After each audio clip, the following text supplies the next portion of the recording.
Hi, welcome to Independent Green Party Green TV. I'm Brooklyn Kinley, Independent Green Party. Green Party Green TV focus is Independent Green Party candidates. Independent Green Party Green TV is about Green Party, Green New Deals, eco jobs for the economy, positive Green Party solutions. We are here today in Baltimore to cover the Baltimore Green Party 2015 Citywide Assembly with featured speaker Dr. Jill Stein. Here's Green Party Dr. Jill Stein, front runner for Green Party nominee for U.S. President. Vote Green 2016, come on. Vote Green 2016. Come on, I can't hear you. Vote Green 2016. Let the power be felt. Vote Green 2016. Come on, help me, y'all. Vote Green 2016. And help me, help us all fight downtown for a better uptown. Yes. Thank you all very much, candidates. It's a great slate that's developing. Please all, let's give the candidates one more round of applause. It's a great start. It's a great start. You know, Baltimore has not elected a non-Democrat to the city council since the 1940s. How's it been going since then? Pretty downhill. Don't you think it's time for a change? Time to kick those Democrats out of office and replace them with Green, so we've got to do it this year, and next year. Vote Green in 2016. Vote for these candidates in 2016, and we can make some serious change. So it is my honor to introduce a friend of mine, Dr. Jill Stein, who also inspired me to run for office. Dr. Jill Stein practiced medicine as an internal medicine specialist, and she recognized that the problems she was seeing in her office were due to conditions that were occurring outside of her office. That environmental pollution, lack of access to healthy food, poverty, and the other situations that were growing in her community were impacting her patients, and she couldn't treat that inside the doors of her office. So she has stepped out into the political realm. She's written books about nutrition, about environmental pollution, and now she's practicing a different kind of medicine. It's called political medicine. She calls it the mother of all illnesses. And I just want to share with you something that Jill says, because it really strikes me. She says that when you're in the Democratic and Republican parties, it's like being in an abusive relationship, right? You keep expecting the Democrats to do what they say they're going to do, and then they don't do it. They do worse things. And so when you break out of that relationship, it's very freeing. And so breaking with that stranglehold of being stuck in those parties, moving into a Green Party that reflects your values, creates a whole new energy and life for you, and it's a beautiful thing, and we're building community, and so I'm very excited to bring Jill up here.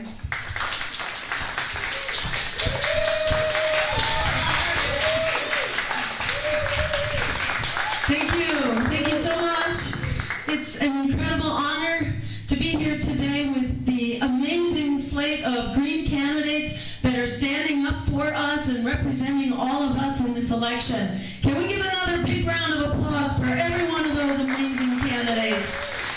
Thank you so much. And I just want to say I'm hoarse today because I was at an amazing event yesterday with Pastor West as he launched his campaign. This is what democracy looks like. We were out there yesterday walking down the streets, talking to everybody who was coming out of every door, looking out of their balconies and their windows, and they were coming up, and we were saying we were going to go downtown to fight for uptown. And they were with us, and they were like, wow, we've never seen anything like this. And I got to say, well, I've never seen anything like this. And I'm so excited about this miracle that's going on in Baltimore. Because, what was it, like a year ago that we had this utter tragedy, this catastrophe, as Freddie Gray, who was already a victim of environmental violence, of environmental racism, a kid who had grown up lead poisoned and exposed to lead, not to mention all the other air pollution that's given so many kids asthma and cancer and high blood pressure and all those other things that air pollution is doing. Freddie Gray kind of represented how you get hit by that as a kid, and then you get hit by the cops just walking down the street for making eye contact. It was just incredible. So Baltimore exploded. Baltimore said, that's not okay. We're going to stand up to police violence. We're going to stand up to environmental violence and racism. We're going to stand up to economic violence and racism. And we're going to transform this city. And I got to say, Black Lives Matter is doing that all over the country. As a national candidate, one of the things you get to do is sort of get a bird's eye view of what's going on in the country. So I've had the pleasure of going now north to south, down to the border in Laredo, going New York City to Los Angeles to Seattle, and I gotta say, in every city that I've been in, I think the most vibrant, energized, and inspiring movement going on in every city is Black Lives Matter. So I want to say thank you for that, because injustice anywhere is a threat to justice everywhere. So by standing up to ensure that Black Lives Matter, we are ensuring that all lives matter. And if Black lives don't matter, we can be sure that no lives matter. So we are together on this. And yesterday we saw really out in the streets how powerful this movement is. And I think the miracle in Baltimore right now is that that movement is alive and well out in the streets. It's alive and well in our schools. It's alive and well as a fight for jobs that meet the needs of the community. It's alive and well in the fight for living wages. It's alive and well in the fight for health care as a human right. But it's also alive and well as a fight that's going into the voting booth. It's not just a movement in the street, it's going into the voting booth. And I want to really say thank you to everyone who's here today and to the candidates who are running that are taking that movement and bringing it to all of America by bringing it into the voting booth and bringing it here into the Green Party. So that we are not just going to be sidelined, we're not going to be a movement, whether it's the Black Lives Matter movement or the climate justice movement or the movement to end student debt. We're going to be a movement that is going to take our democracy back. We are going to challenge power, and we are going to do that by voting green in 2016.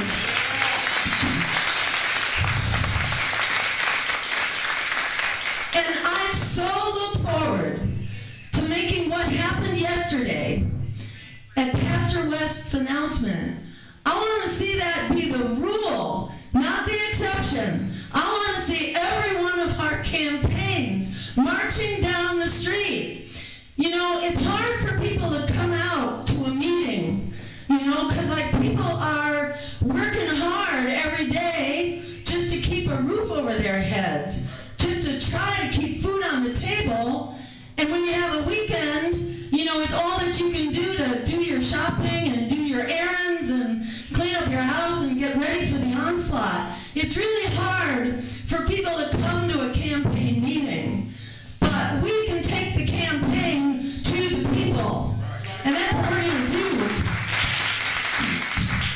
And I really, as a presidential candidate, my job is to support these amazing campaigns in the community that are serving the community. And my job is to help raise your profile and help people hear about you and help get the resources into your campaigns, because we need the support, we need the materials, we need the campaign managers and the organizers, so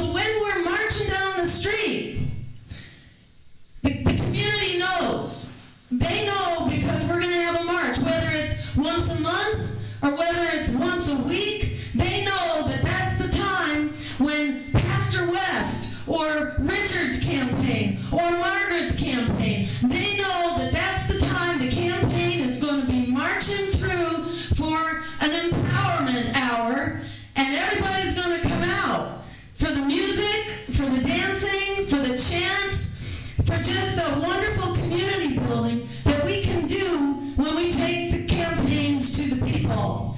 And I want to help to see that these campaigns have the resources they need. So we can be passing out little tiny quarter-page flyers. They're really cheap. We can get a flyer into everybody's hand so they know about every one of our campaigns in their community. They know about coming out to vote in 2016.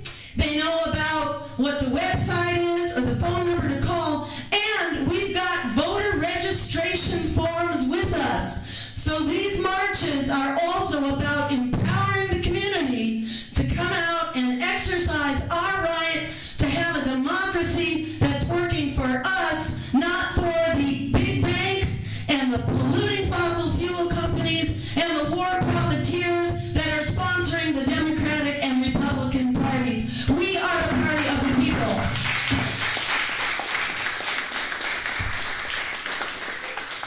I just want to say a few words.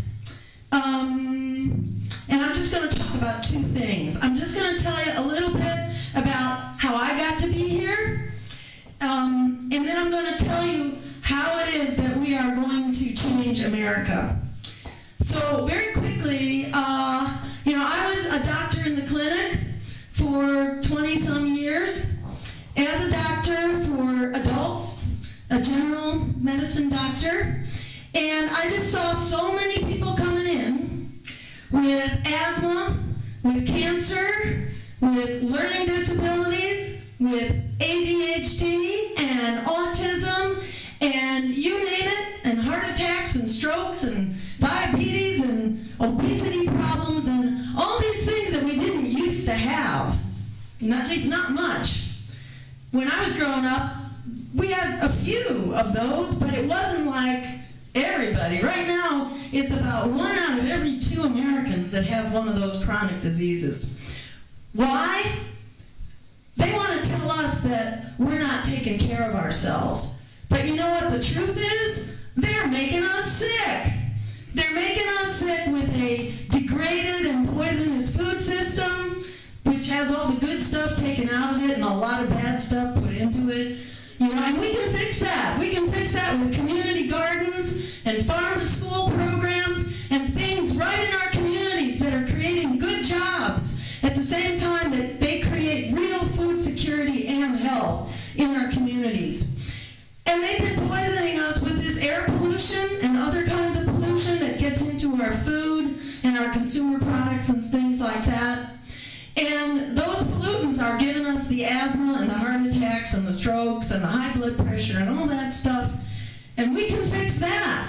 We can change that energy system into a clean, renewable energy. And we can be 100% wind, water, and sun by 2030.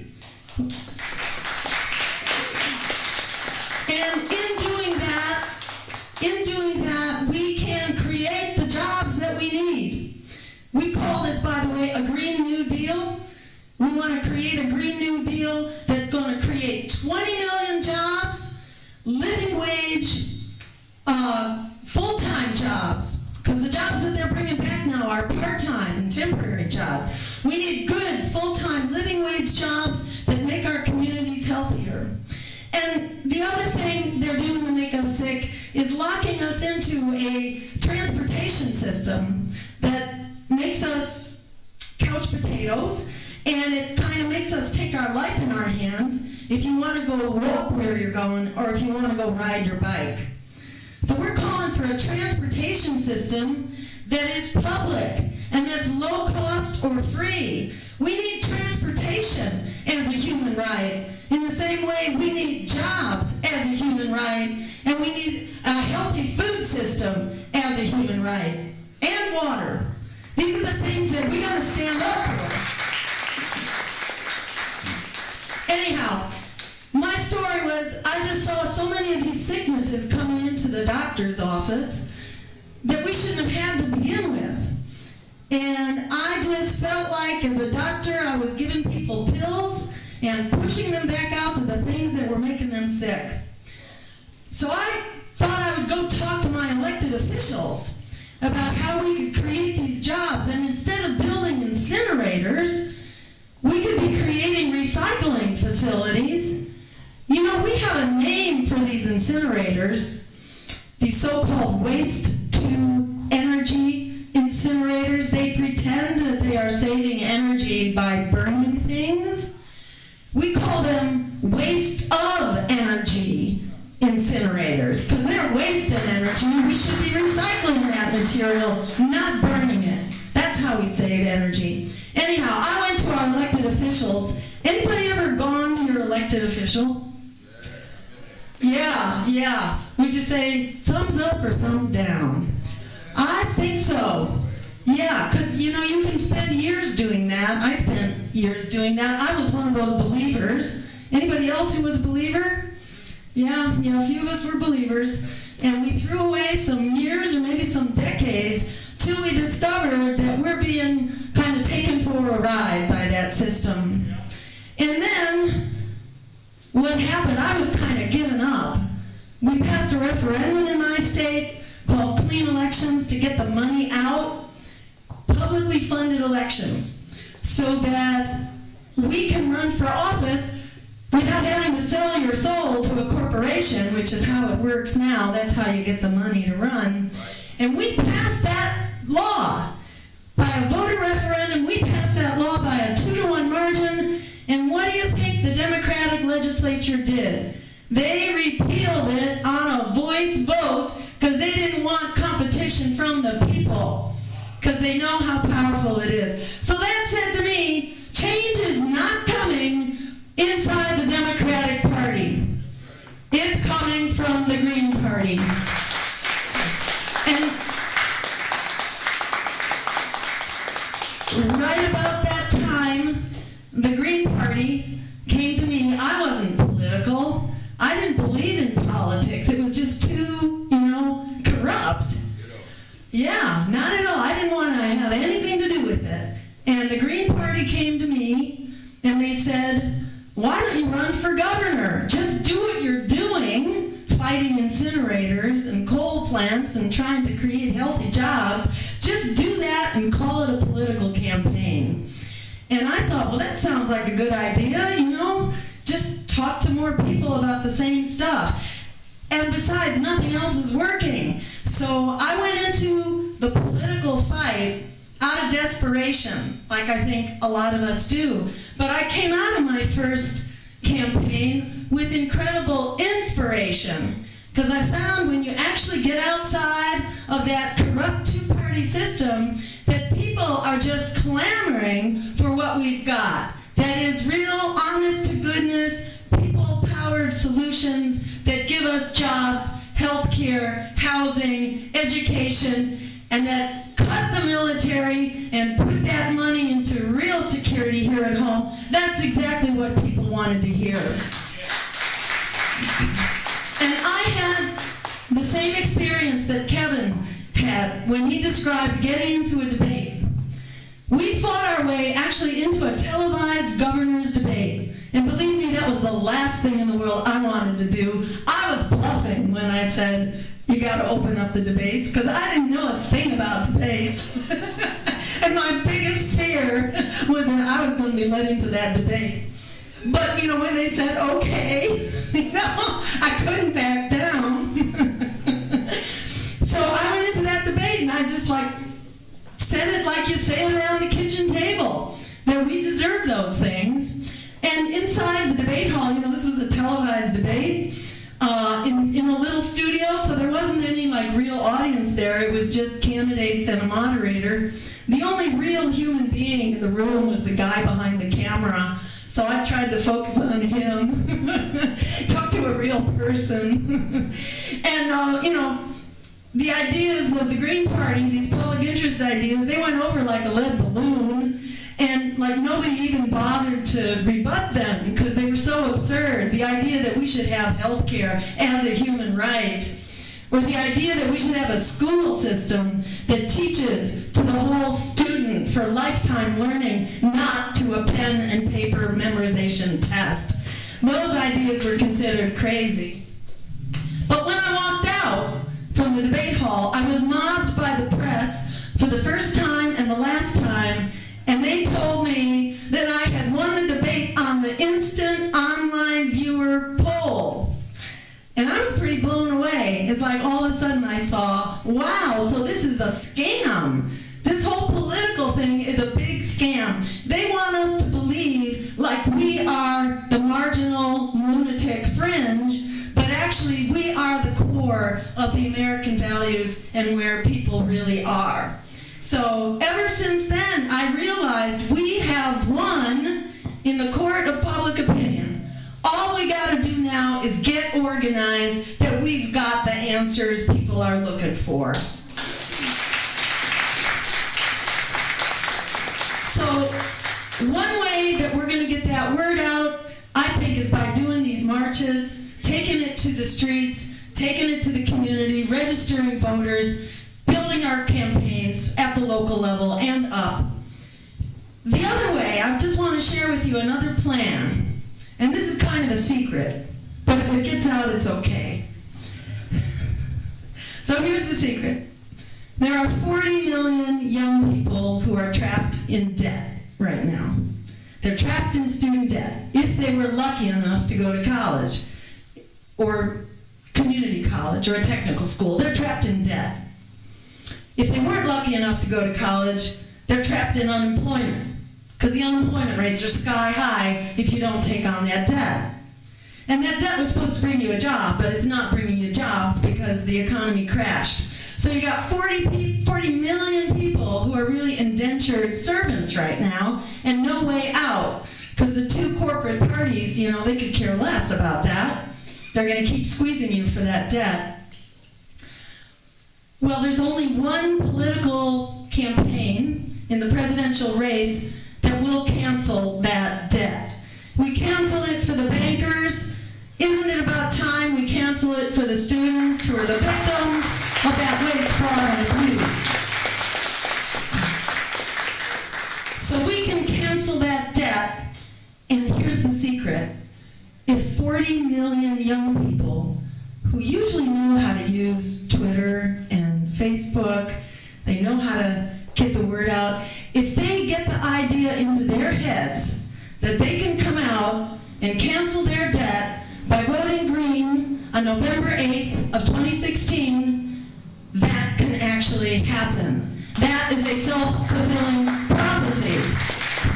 Because 40 million people is enough to win a three-way race. So just by getting the word out to young people alone, let alone other people who need a way out of poverty and a way out of, healthcare crisis and all that. We got a whole lot of solutions, and people who need a way out of this mass incarceration system, we got a whole lot of solutions to all those problems. It's not rocket science. It's just doing the common sense for the common good, and we just got to get the word out about it. So if we get those young people who are really good at networking to get the word out that we can cancel student debt, then we're going to win this election from the top to the bottom.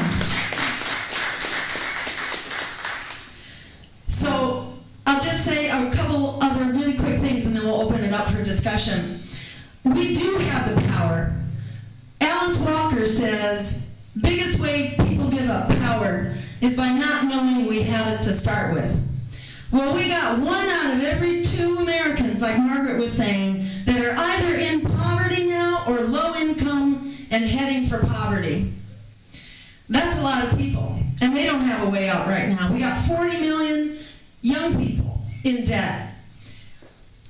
We can fix those problems. We can create a Green New Deal, which will fix our economic emergency and the climate emergency and the war emergency.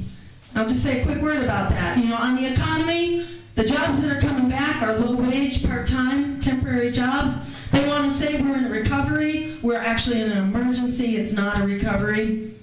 So we need good jobs. We need real jobs, full-time and living wage jobs. And the Green New Deal is a way to do that. We have a climate emergency. And one of the ways that hits in places like Baltimore is through heat waves. And I think you've seen a few of those lately. Those heat waves are getting worse, and they're going to keep getting worse. This last year, every month has set an absolute historic record. Every month now has been the hottest month on record so far in 2015.